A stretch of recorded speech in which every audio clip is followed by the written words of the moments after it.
Olá, muito boa noite. Mesmo após o fim das eleições no município do Rio de Janeiro, vitória de Eduardo Paes, o Band Eleições desta noite discute o resultado e também fala sobre o segundo turno em Niterói, disputa acirrada entre Rodrigo Neves, do PT, e Felipe Peixoto, do PDT.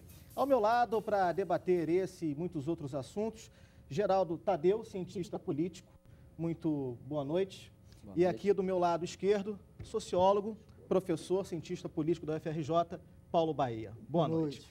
Deixa eu começar aqui com o Geraldo Tadeu, conversando com esse professor a respeito dessa questão do Rio de Janeiro. Na sua avaliação, o que representa essa votação histórica do Eduardo Paes?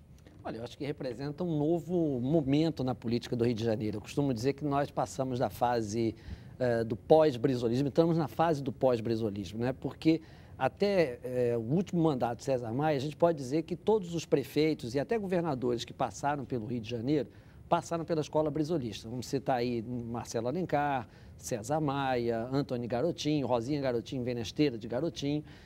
Quando, em 2006, o governador Sérgio Cabral mudou o eixo da política ao se associar ao PT, e o PT sempre tinha estado em campos opostos, PT versus PMDB na política do Rio de Janeiro, nós mudamos esse eixo. Isso se consolidou em 2008 com a eleição de Eduardo Paes, em 2010 com a reeleição de Sérgio Cabral e agora em 2012 com a reeleição do Eduardo Paes. Então, esse realinhamento de forças com um novo eixo PT-PMDB é que está na base, na origem disso, né? E aí o alinhamento político que resultou no alinhamento administrativo, vários projetos importantes foram trazidos para a cidade do Rio de Janeiro, no âmbito dessa nova coligação.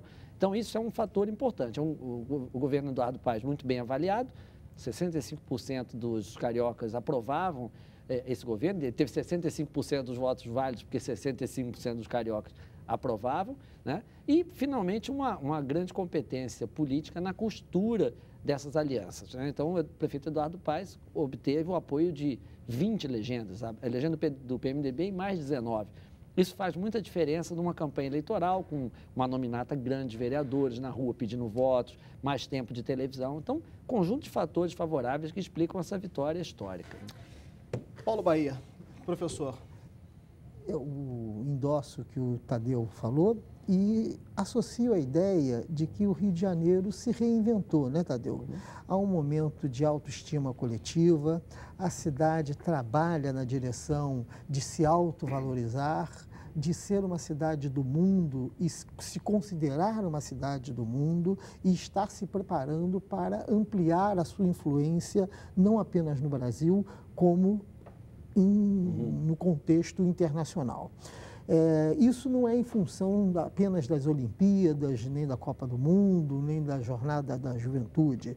Isso faz parte de uma vocação do Rio de Janeiro que é retomada a partir dos últimos anos e que, de maneira muito competente e estrategicamente bem-sucedida, o Eduardo Paes soube associar a sua imagem. Ao associar a sua imagem e a população do Rio de Janeiro, vivendo um momento de felicidade e de autoestima coletiva, associou isso à gestão do Eduardo Paes e o levou a essa vitória tão consagradora. Ao mesmo tempo que essa mesma autoestima coletiva fez surgir um novo tipo de liderança política regional, que foi a votação expressiva do Marcelo Freixo, e sepultando de vez os velhos da política, representados pelo Otávio Leite, pelo Rodrigo Maia e pela Aspásia Camargo. Ou seja, estamos saindo da mesmice. Eu acredito que não saindo da mesmice, mas mudando de patamar para um patamar mais alegre, com ideias novas. Nós deixamos de ser rabugentos, reclamões, e passamos a ser alegres e propositivos. Uma administração mais carioca, com mais cara de Rio de Janeiro? Com mais cara de Rio de Janeiro, mas mais ousada no sentido da proposição. Porque tanto Eduardo Paes quanto Marcelo Freixo fizeram campanhas propositivas, afirmativas, não ficaram se lamuriando. O Paes disse, eu fiz, mas falta muito a fazer. E o Freixo diz, eu vou fazer isto em nome da ética, da transparência. Foram duas campanhas que seguiram linhas curiosamente semelhantes, sendo que o Eduardo Paes tinha como base um governo muito bem avaliado e encarava ele as modificações da autoestima. Geraldo Tadeu, essa questão do Eduardo Paes, ela passa pelo viés da Copa do Mundo, da Olimpíada, ou você acha que ele teria a mesma postura caso não houvesse esses eventos? Eu acho que ele teria a mesma postura, porque a aliança política entre ele e o governador Sérgio Cabral traz muitos benefícios para ambas as partes, porque são dois governos muito importantes. O Estado do Rio de Janeiro tem o 3º orçamento do Brasil e a Prefeitura do Rio tem o 5º orçamento do Brasil. Então, somados esses dois orçamentos, nós chegamos na casa quase 100 bilhões de reais por ano. O Eduardo Paes conseguiu dobrar a arrecadação da Prefeitura em 4 anos, um negócio espantoso. Ele pegou a Prefeitura com 11 bilhões de orçamento anual e o orçamento de 2013 já fala em 23 bilhões. Muito por conta da implantação da nota carioca, que ele conseguiu fazer essa grande... Foi um grande avanço. Um grande avanço, mas isso representa, em números de 2012, 3,4 bilhões de reais em investimentos, né, com obras de grande visibilidade. Então, nós temos aí Porto Maravilha, BRT, Clínicas da Família, bilhete único, etc. Um dado objetivo, por exemplo, dessa parceria, o programa das UPPs se deu fundamentalmente na cidade do Rio de Janeiro, o que melhorou muito a segurança na cidade, né, e favoreceu, obviamente, vários tipos de programas do prefeito Eduardo Paes. A melhoria da segurança, que era sempre apontada pelos cariocas como seu principal problema, fez com que se criasse esse clima positivo. E a gente fez muita pesquisa ao longo dessa campanha, mostrando que os cariocas estão se sentindo mais satisfeitos hoje, estão com maiores esperanças, maiores expectativas. Sem dúvida, isso é notório, né? Agora, esses grandes eventos vieram potencializar isso, quer dizer, criaram uma sinergia. Evidente que o governo federal, o próprio governo estadual ficaram mais favoráveis a grandes investimentos no Rio de Janeiro, a própria iniciativa privada, em função desses grandes eventos. Mas se nós pudéssemos abstrair esses eventos, eu tenho certeza que a parceria Cabral, Eduardo Paes e Dilma e Lula funcionaria do mesmo jeito, porque ela está dando certo. Professor, porque dá uma ideia, pelo menos há esse comentário na rua, de que o prefeito Eduardo Paes, ele fez o que ele fez pela cidade, em decorrência, evidentemente, desses eventos, né? Muito se discute isso, né? Como tirar da população, ou pelo menos de parte dessa população, a ideia de que isso não está agregado a essa necessidade dos eventos? Eu cito um exemplo, a Praça da Bandeira, por exemplo, né? Perdoe-me aqui a redundância. A Praça da Bandeira ficou mais de 50 anos sem uma obra necessária para conter as enchentes. E, de repente, o COI, Comitê Olímpico Internacional, chegou e disse, olha, tem que fazer a obra. A FIFA também disse, olha, tem que fazer a obra, não podemos correr esse risco de ter uma inundação durante os eventos e jogar por baixo todo um trabalho, toda uma imagem de uma cidade e de uma Olimpíada ou de uma Copa do Mundo. Se passou muito essa ideia para a população. Como cortar isso e fazer com que a população, a grande parte que não votou no Eduardo Paes, ou essa pequena parte, porque tivemos também muitos votos nulos, muitas pessoas que não compareceram às urnas, como convencer essas pessoas que tudo isso não está agregado a esses fatores? A própria prática administrativa, porque a questão da Praça da Bandeira, para os Jogos de 1982, já era uma exigência que não foi cumprida. Sem dúvida. Né? A cidade vive um clima de euforia com ela mesma, né? Independente dos eventos. E recebe os eventos como um prêmio à sua euforia. Né?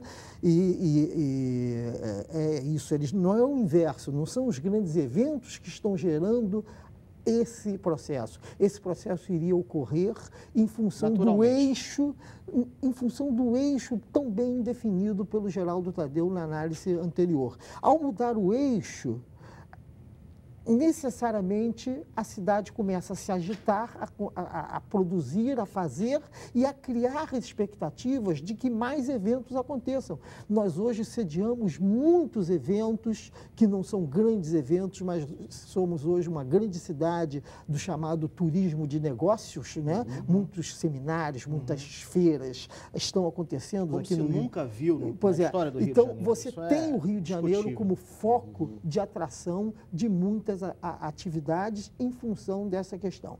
Eu não vejo necessidade de desatrelar a expectativa dos grandes eventos, porque é vocação do Rio de Janeiro ser uma cidade do mundo. Né? O Rio de Janeiro sempre se pensou como cidade do mundo. É uma das grandes Geraldo, capitais do mundo. Você vê que essa ideia de se pensar como cidade do mundo, José Bonifácio de Andrade de Silva já falava em 1822. Né? Então já estava lá no Projeto Brasil do José Bonifácio, em 1822, do Rio de Janeiro como cidade do mundo. Dom Pedro II já falava... Então, essa ideia está presente o tempo todo. O que aconteceu foi que ela foi sendo desgastada, corroída. E o povo do Rio de Janeiro, a partir do momento em que tem um esvaziamento com a transferência da capital em 1960, começou a se lamuriar. E os governantes, em vez de agir, lamuriavam junto. Foi um ônus muito grande que nós pagamos por essa mudança? O Rio de Janeiro, o estado da Guanabara... O Rio de Janeiro pagou um ônus muito grande, mas, curiosamente, pagou esse ônus apoiando de maneira decisiva a transferência da capital para Brasília, e Brasília deve muito esse apoio do povo do antigo Distrito Federal, da cidade do Rio de Janeiro, o sucesso da sua implantação e o que está lá hoje em Brasília. O Rio de Janeiro nunca reclamou em relação a isso.